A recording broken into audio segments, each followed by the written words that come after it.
So hii ni a quick analysis of the protests zile zina happen leo Nairobi, and one of the things I can say is as a Kenyan, like seeing the images coming from the streets, you have to feel proud, because one of the things imekuwa ikiaffect Kenya ni the middle class has always felt like they are beyond politics, like politics does not affect them, and to see the middle class like come up with a protest and they go then go out on the streets and protest, it's a beautiful thing to see.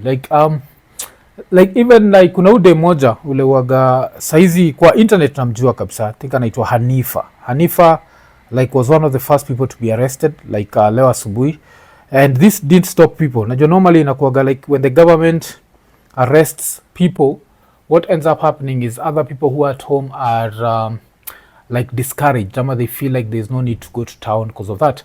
But today you had a situation whereby even if you look at the ladies, you have a lady like Hanifa amekuwa arrested. Kuna ule de moja tunamjuaga na mastori za chipo anaitwa Beverly Kwamboga, she's been arrested. Kuna Njeri wa Migwi, the one who's soja ule anakuwaga ule yuwaga like against violence, domestic violence basically, that's what we know her for, but she's always also in the front line when it comes to like human rights na vitu kama hizo. And now the funny thing is even before we talk about ile kitu imekuwa ikihappen, because vile nimekwambia Demka Hanifa amearestiwa, Jerry Wamigi amearestiwa, nimecheki comedian nimeanza na madem kwanza, nimecheki comedian kama Justin Wanda alikuwa kwa streets akaenda pa megongwa mkono na like a tear gas canister. Then you have even like podcasters are out there, man. Murugi Munyi, you go out there, she was hit, she was also arrested, and this just shows you what happens when the middle class gets involved. And another thing I need to point out is this is something that I always talk about, and the thing that we need to avoid as we go ahead as Kenyans is this thing where a few people let you believe that all politicians are the same. All politicians are not the same, and that's what we've noticed with this government. Like the president Ruto was the deputy president for Uhuru for 10 years, but some of the ideas he's come up with, even Uhuru place yuko ameshtuka anashindwa hizi ni gani. So inakuonyesha how different politicians are, and it's very important as individuals to note that politicians are super different. The minute someone tells you all these people are the same, what they want you to do is they don't want you to vote. Unajua, so umecheki vile nimekuwa nikisema like for 2027 a few things that we need to do. We need to vote. Number one, it does not matter, there's always someone better between the two. Alafu number two, we need to involve the younger people, and with the younger people I keep telling them, don't let them call you youth, because when they call you youth they are going to take you on some bullshit run. But now the government was afraid of the protests, so the government decided to react mapema. So of course kama kawaida they are going to use the police, but as they use the police right now they have an excuse, because they released like a whole list of things that they've changed. And this is very interesting, because the government creates a problem and then decides to solve the problem, and then in the process wanataka tubaki tumewasifu. Na hiyo ndio kitu mufindigi interesting na Kenyan politicians. Like ni kama au expecting watu ni wajinga kabisa. Wacha nikuonyeshe like some of the things they've said. So they like at breaking news, the government drops contentious tax proposals from the finance bill. Ilikuwa on Citizen TV. Then wakasema 16% VAT on bread removed, excise duty on vegetable oil removed, VAT on transportation of sugar removed, 2.5% motor vehicle tax removed, eco levy on locally manufactured products removed, items receded from farmers and small businesses with a turnover of below 1 million shillings, excise duty imposed on imported table eggs, onions and potatoes to protect local farmers, no increase on mobile money transfer, VAT on financial services and foreign exchange transactions has also been removed. Alafu threshold for VAT registration has been increased from 5 million to 8 million. This therefore means that small businesses will no longer need to be registered for VAT. Ukienda kwa Twitter yangu utapata nimesema create a problem, then offer a solution, and then demand applause. This is what happens with this government. Unajua ile like wana create shida. Hii ni kama wewe try imagine umechill tu kwa keja yako, alafu sikie mtu amenok pap uende kwa mlango. Mzee ni aje? Afa kwambia ni aje buda? Mimi nataka kukojoa kwa mlango wako. Mwambie buda jo, sikojoe kwa mlango wangu. Kojoa kwa mlango wangu tutakosana. Afa kwambia ni aje? Mimi nitakojoa kwa mlango wako. cause mimi nafanya kile nataka kufanya, alafu mwambie buda tutakosana, alafu wewe uishie. Then around 4 ama 5 am umelala buda, jo umelala, usikie kring kring, uende ufungue mlango, kipata ni ule mseko nataka kujoa kwa mlango wako, afu sana kwambia buda yenyewe nimeenda nikafikiria wacha sitakojoa kwa mlango wako, sawa sema asante. Kwa like buda wewe ndio unataka kujoa kwa mlango wangu, mimi nasema asante kwa nini?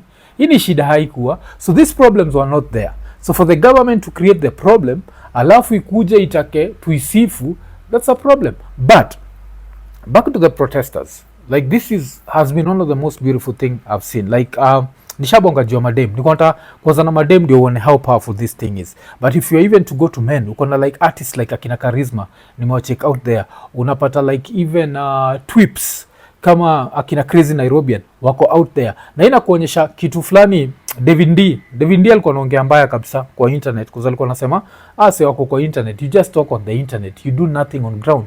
But the protests for today have been 100% social media mobilized, 100% social media mobilized, and it's crazy. Like waso wamejaa, alafu makara wa Kenya kama kawaida they bring violence, and this is the thing that I've always said. Like nimekuwa consistent na historia, the police are the ones who bring violence to protest. I've been saying this since day one. Kuna watu usemaga ni protesters ni nini, kwa watu utaka ku blame opposition in quotes, but today umecheki like very peaceful protesters, wasana tembea tuna placards zao wakiwika.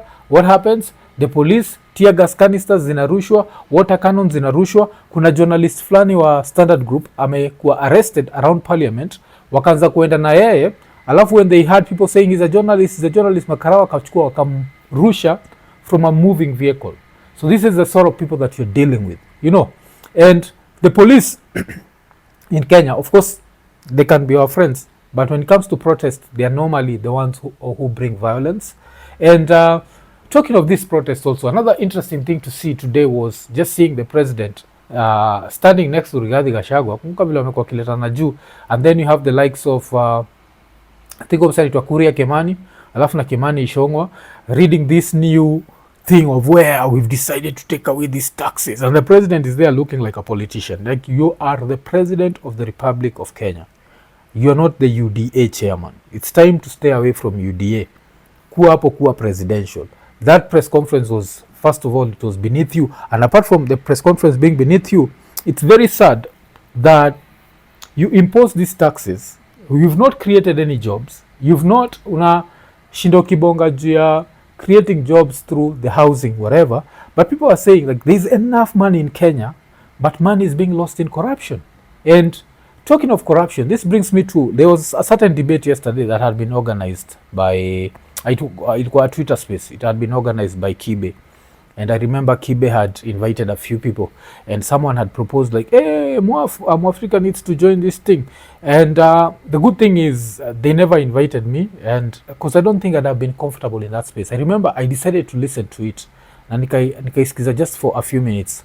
And nakunga nikisikiza Boni, I think nilingia ka Boni anabonga. So Boni amebonga akabonga, alafu Ike Watson decided to counter him. And it was one of those wow moments, because I don't know, I think the modus operandi ya Ike Watson is to try and be like a version of Andrew Kibe.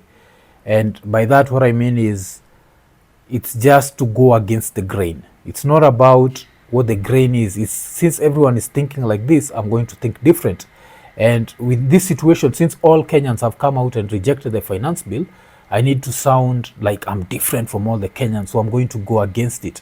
And this is a very, I don't know how to call it, sort of reasoning. It's the sort of reasoning that ends up making someone like that clash with me, because I've never reasoned like that. Like, I'm not a religious person, but I'm not religious because everyone else is religious. I'm not religious because it does not make sense to me.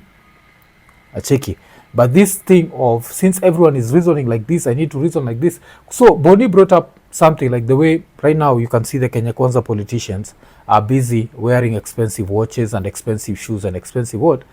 Ike Watson counters him by saying, this guy has worked hard, he deserves these things, he deserves, yes, he deserves them, but why wasn't he wearing them before He was a cabinet secretary. That's what we are asking. Like jana, Sudi went to fundraiser and he donated 20 million shillings. 20 million shillings. Ask yourself, where is this money coming from?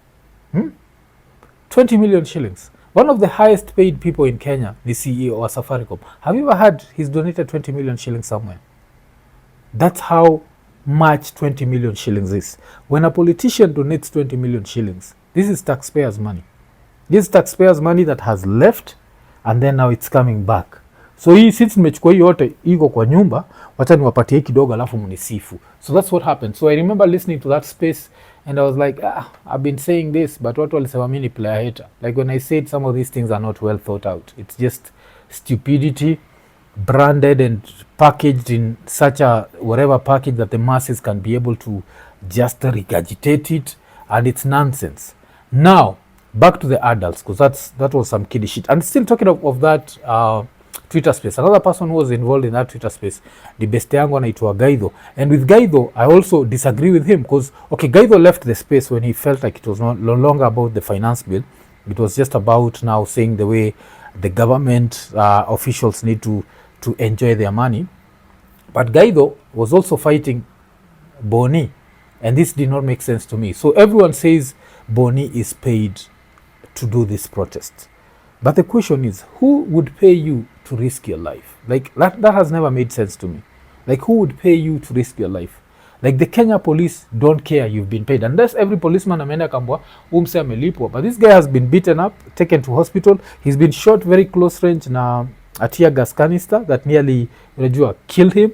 So you can't say these things. And this is where we lose the bigger picture. When you have people on the same side, like Gaitho na Boni wako on the same side. But since Gaitho hapendi Boni on a personal level, and I decide sasa, and this is where we end up losing the plot.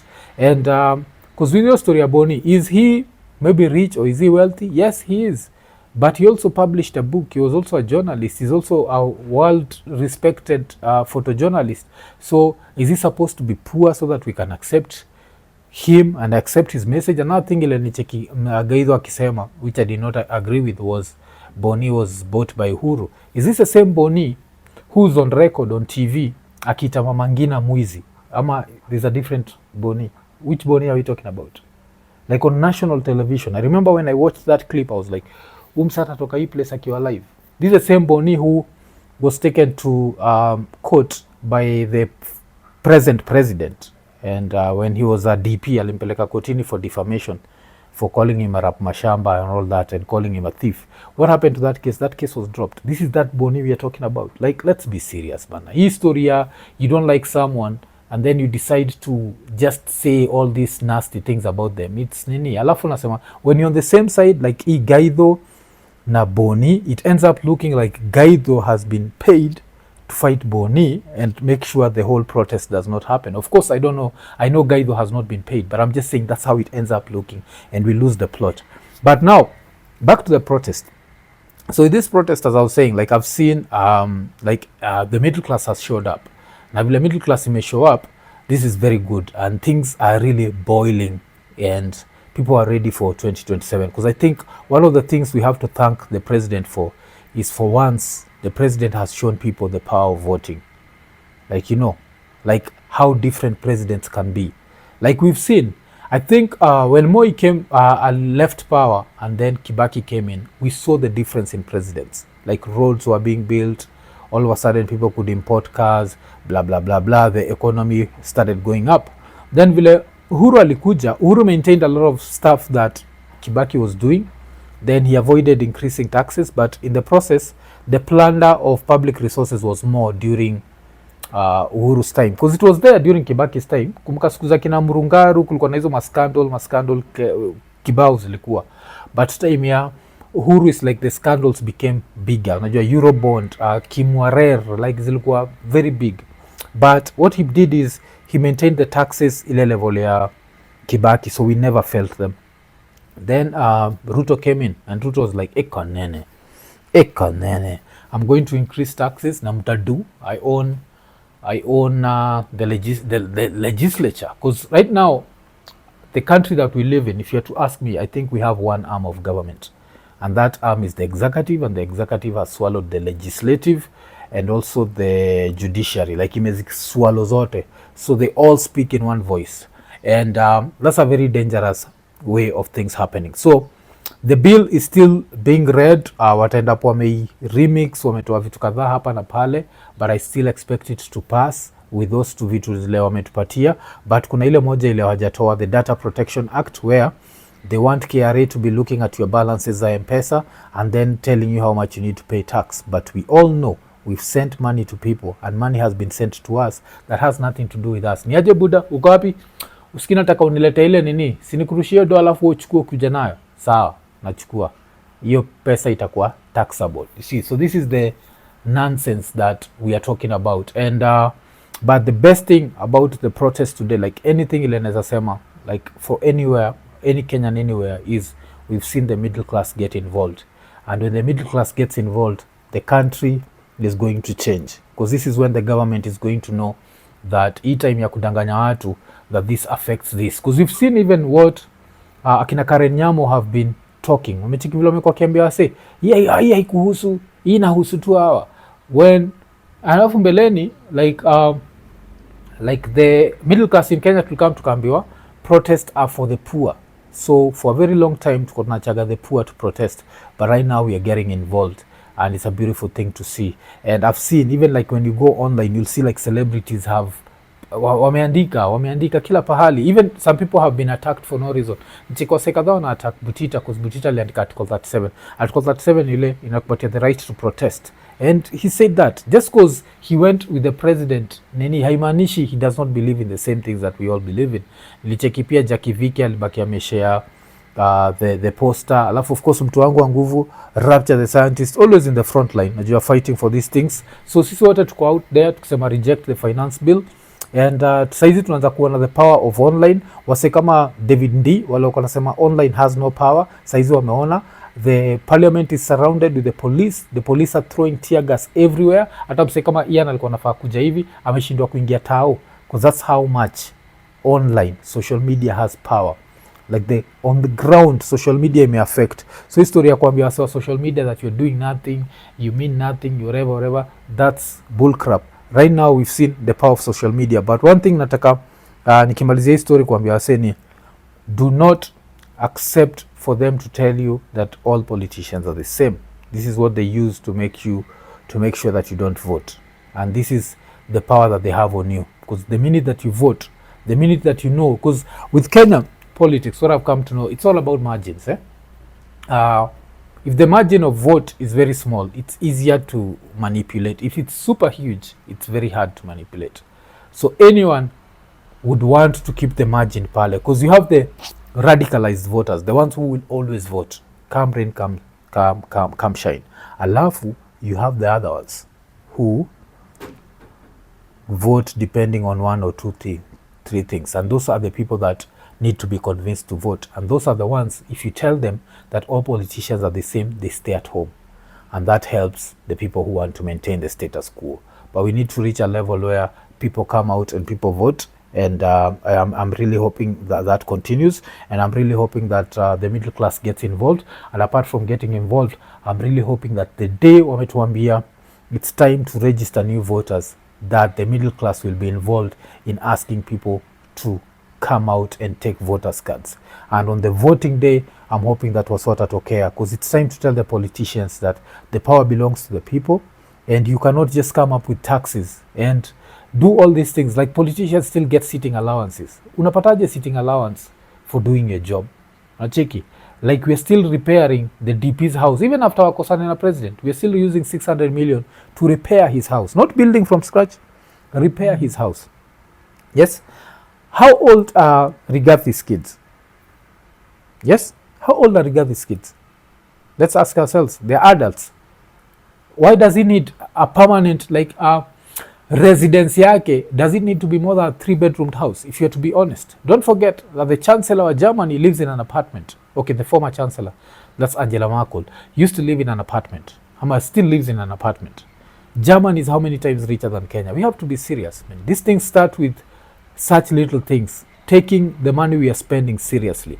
So yeah, as they said, the revolution will not be televised, but it's going to be telephoned and it's going to be recorded on phones. What I've seen today has been very impressive, and now we wait to see what the politicians do. As usual, expect more violence from the government, because that's what governments do, and this has been very consistent. Like from I was not there during Nani's time, Kenyatta's time, but I've seen the images. I was there during Moi's time. Moi was very violent with protesters. Kibaki was very violent with protesters. Wasewaga wana sanitize Kibaki. Uhuru was very violent with protesters. And now Ruto is very violent with protesters. But we are going to see. Maybe one day we'll have someone who will just respect the right for people to protest. Because don't forget, it's the police that bring violence to protests. The minute the police do nothing, they are very peaceful. Kumbuka majuzi kulikuwa na the protest ya against gender violence, and it's the same middle class that was protesting. The police just provided security. Was there any violence? No. It's the police that bring violence to protest, and it's good that a lot of people are starting to see that. But yes, tutaendelea kufuatilia hii story na kukuchanua kile kina happen, but mimi nimebambika kabisa, and I feel like a new Kenya is on the horizon. Sinijua, a new Kenya naiona inakuja tu pole pole, and the revolution itakuwa social medialized. Najua social media imekuwa very powerful. Mainstream media imekuwa ikipushia narrative ati gava imefanya kila kitu wasa wanataka. Social media sawa kwa zi gava ijafanya nini? Gava ina try ku solve problems ile ime create. Bisewa system ya facts, mse kama Itumbi saizi kuna vile amejificha. Nashindwa ni nini? Wacha nionekelea na anaandika, cause aso ni bambaga sana. You create a problem, you bring a solution, and then unataka sasa tukupigia makofi. So kama saizi wako like, the government has had, tumetoa the contentious bills, blah blah blah blah blah. As I said, bread will not attract VAT. Hii sasa aliandika system ya facts. So now we are supposed to be there like yes. Lakini sisi tunasemaga penda huko ikonini.